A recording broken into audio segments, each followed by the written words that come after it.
You built the castle that everyone applauds, brick by brick, but when night falls, you realize you forgot to inhabit the rooms, leaving only a vast echo. A strange equation where you add conquests, but the final result remains a round zero staring back at you from the mirror, asking for whom you are staging this play.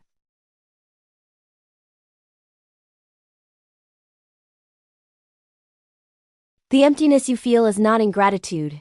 It is a hunger of another kind, a malnutrition of the soul that cannot be resolved with more objects or applause, because you cannot feed a hunger for essence with banquets of appearance.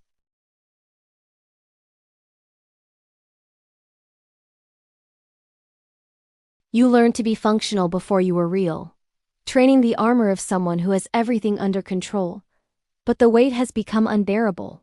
The exhaustion you feel doesn't come from overwork, it comes from over-the-top persona, from maintaining a mask that consumes more metabolic energy than carrying stones.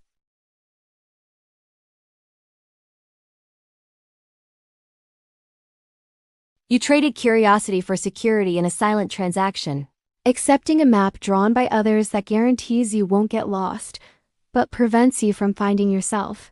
You live in a state of functional sleepwalking where the psyche screams at a frequency only you hear, like a nameless anxiety.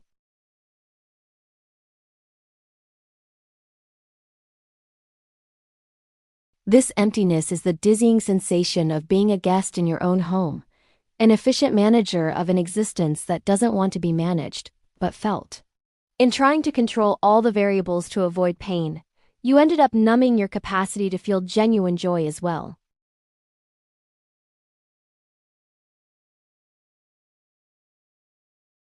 The sadness you carry is not pathological. It's a sign of health, your soul going on a zealous strike.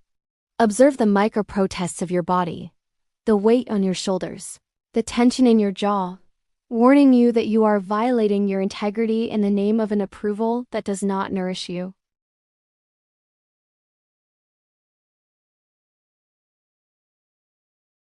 The cruel paradox is that you've become a hostage to your own success, guarding walls that suffocate you.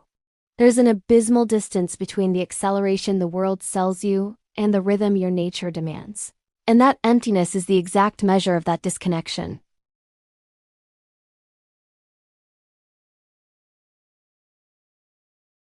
You are not depressed. You are disconnected from the vital source that springs forth when you do something without expecting reward. Healing begins when you stop trying to fill the void and start listening to it. Because emptiness is not an enemy, it is an oracle clearing the ground for something authentic.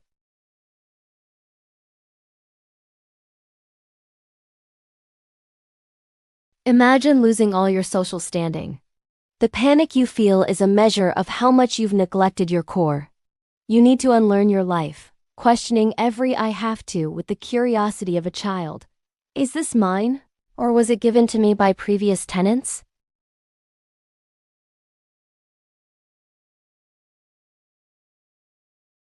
The return to yourself is not a glorious ascent, it is a humble descent to accept that your vulnerability is the gateway to connection.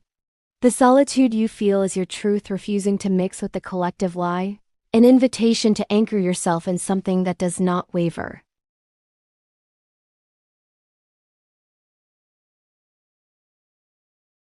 Don't rush to solve the emptiness. Sit with it until your eyes adjust to the darkness and you see the stars.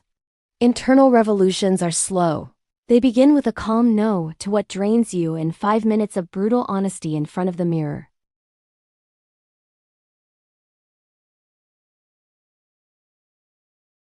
What you seek is not ahead, in the next objective, but behind, in what you left behind while running.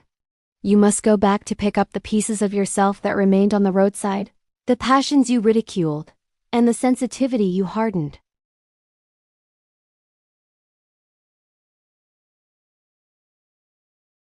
The life that awaits you on the other side of the void is simpler, but infinitely denser.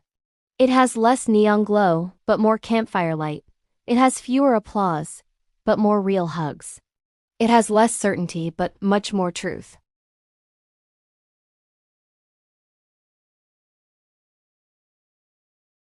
When you accept that you are not what you possess, but the consciousness that observes, the void becomes an inner temple where you can simply be.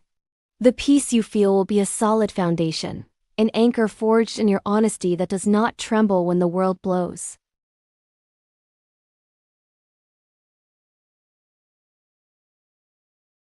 You discover that your sensitivity was not a weakness, but your most refined organ of perception.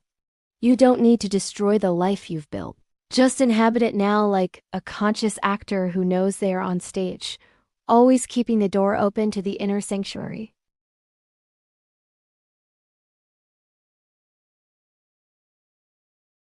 Silence ceases to be awkward and becomes a second skin that protects you from the noise.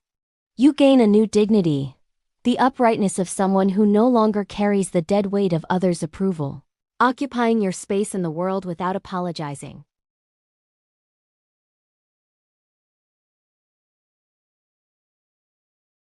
You realize that the love you were begging for outside was your own presence that you were missing. When you return to your body, simple things regain their original flavor: a coffee, the wind on your face becoming small miracles that only mindfulness can unwrap.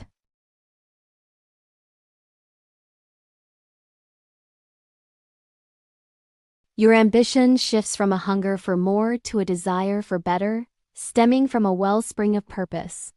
You learn to respect your cycles, not demanding summer and winter. And you discover you have more energy because you've stopped the civil war against yourself.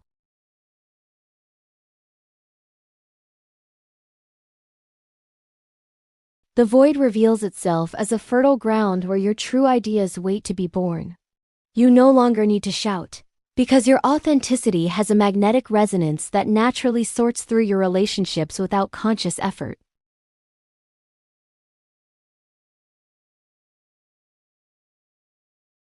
Your shadow now sits with you by the fireplace, tamed by recognition, stripped of its power to govern you.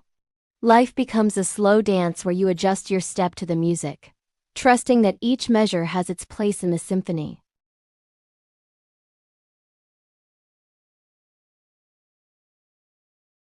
You are the silent observer behind the clouds of emotions, discovering that you were never truly trapped. You rebuild yourself not to be perfect but whole, accepting your flaws as marks of someone who plunged into the abyss and returned with a pearl.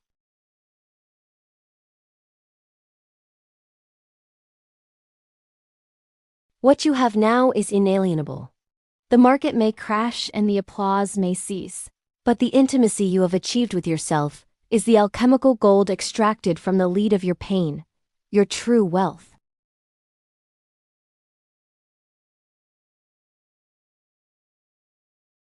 You walk now with the lightness of someone who has seen the worst of themselves and didn't run away. There is nothing the world can show you that will frighten you more than what you have already faced in the mirror. And this absence of fear is true freedom.